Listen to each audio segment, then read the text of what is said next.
एबे तो summer season चलती ए समर सीजन रे समस्त को कुल्फी खाया को बहुत पसंद सी छोट पिला हुअंतु कि सीनियर सिटीजन हुअंतु कुल्फी समस्त को प्रिय।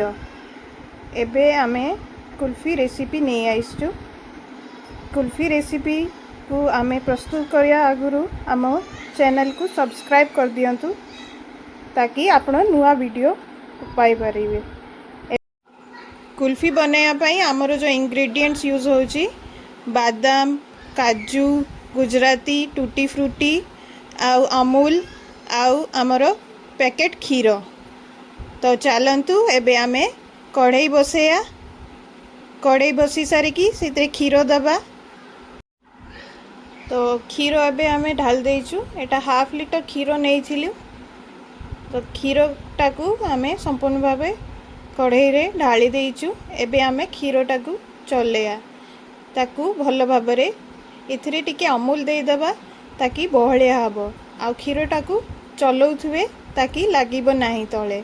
एबे आमे चीनी सिरप टिके बनेया ब्राउन करिया पई क्षीरटा को कलर आसीबो। ताकू कलर दबा पई आमे चीनीटा को मेल्ट करिया। मेल्ट करिकी सेथिरे आमे जो कि मेल्ट हे गिलाहनी एबे आमे टिके क्षीर दे देबा। क्षीर दे देकी से क्षीर को आमे मिक्स करिकी एबे चलंतु से कढ़ई रे आमे देबा। ए आकु भल भाव रे आगे गोले दियंतु। तापरे आमे आकु क्षीर रे से क्षीर रे मिक्स कर दबा कलर आसिया पई। एबे भल भाव रे ताकू घांटिया क्षीर आमर जेमती भल से फुटी जीवो ता साइड कर गुरा भल से ये करते। अबे आमे काजू आउ बादाम आ गुजराती को आमे ग्राइंड करिया पाई नहीं जिबा। चलंतु एबे आमे आकु ग्राइंड कर दबा। एबे देखंतु आमर से ग्राइंड हेइथिबा काजू बादाम टी आमे क्षीर रे दे देइछु। एबे आमे ताकू भल भाव रे गोळेई दबा। गोले गोले से गोलेबा भल से ताकू मिक्स करिकी छाड़ दबा। ताकू भल भाव रे चलई थिबे क्षीर को नले लागी जीवो तळे। एमती खाली घांटू थिबे साइड कर गुडा तार सफा करूथिबे। एमती क्षीर रे एबे आमे टिके चीनी दे देबा। स्वाद अनुसार में इथरे चीनी दबा। मिठा जेतिकी आपण माने पसंद करंती से अनुसार चीनी देबे। आइसक्रीमटा भल लागिवो। मिठा हेले ही आइसक्रीमटा भल लागे। एबे आमे आकु भल भाव रे घांटी देबा। ए देखंतु एबे हमर रेडी हे गलानी। एबे आमे आकु ठंडा करिया पई छाड़ी देबा।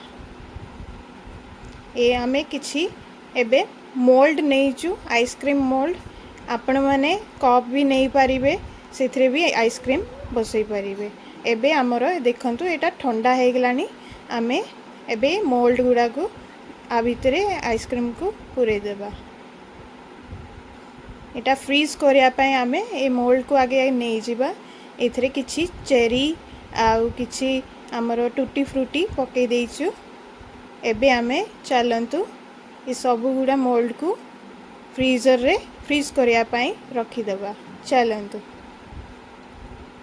देखंतु एबे मु फ्रीज खोलीची। फ्रीज भितरे फ्रीजर करिया पई आकु छाड़ी देबा। आ 7-8 घंटा आपण छाड़ी दियंतु फ्रीज करिया पई। भल भाव रे फ्रीजटा हे जाईची। एबे देखंतु हमर आइसक्रीमटा रेडी हे जाईची। एबे आमे प्रस्तुत करिया। चलंतु एबे हमरो किछि काजू जो बादाम हमरो टिके ग्राइंड करिथिलु ताकू गार्निशिंग करिया पई रखिछु।